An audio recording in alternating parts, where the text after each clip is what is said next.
Beshem Hashem Naaseh Venatziliach, nous poursuivons aujourd'hui notre étude dans les lois de la Shmirat Halashon avec, pour introduction, l'analyse de mesure pour mesure. La façon dont on se conduit envers les autres détermine la façon dont Hashem agit envers nous.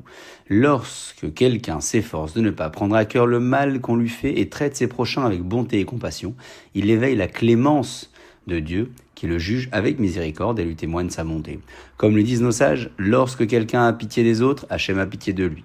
Et lorsque quelqu'un se retient de rendre la mesure à ceux qui lui ont fait du tort, toutes ses fautes sont pardonnées. En outre, grâce au mérite qu'il acquiert ainsi, la compassion de Dieu se manifeste sur tout le peuple juif. Mais lorsque quelqu'un est impitoyable envers les autres et les traite avec dureté, il renforce la stricte justice contre lui et contre tout le peuple juif. Hachem n'a pas de clémence pour ses fautes, parce que c'est la mesure qu'une personne utilise qui est utilisée par Hachem à son égard. Ainsi le déclarent les sages du Talmud.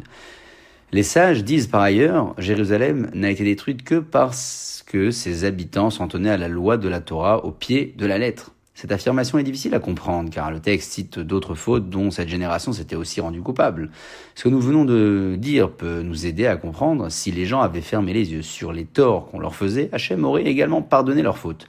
Mais comme ils n'avaient pas pitié les uns des autres et se montraient intransigeants, Hachem les jugea ainsi de la même façon. Passons à présent au volet halachique avec l'étude d'une intention évidente. Bien que tout propos doté d'une connotation péjorative soit interdit, cette interdiction ne s'applique pas si celui qui l'entend est censé comprendre qu'on n'avait aucune intention de dire quelque chose de péjoratif.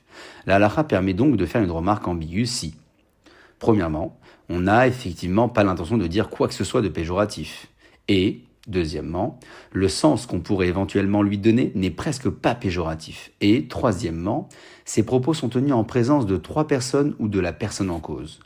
Pour illustrer ce genre de propos, les commentateurs suggèrent la phrase suivante. Dans cette maison, il y a toujours quelque chose qui cuit sur le feu. Cela peut signifier que dans cette maison, la porte est toujours ouverte aux hôtes de passage, ou que les membres de cette famille ont un bel appétit.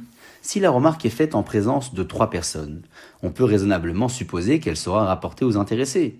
Les auditeurs se diront donc qu'elle a été faite avec une intention flatteuse.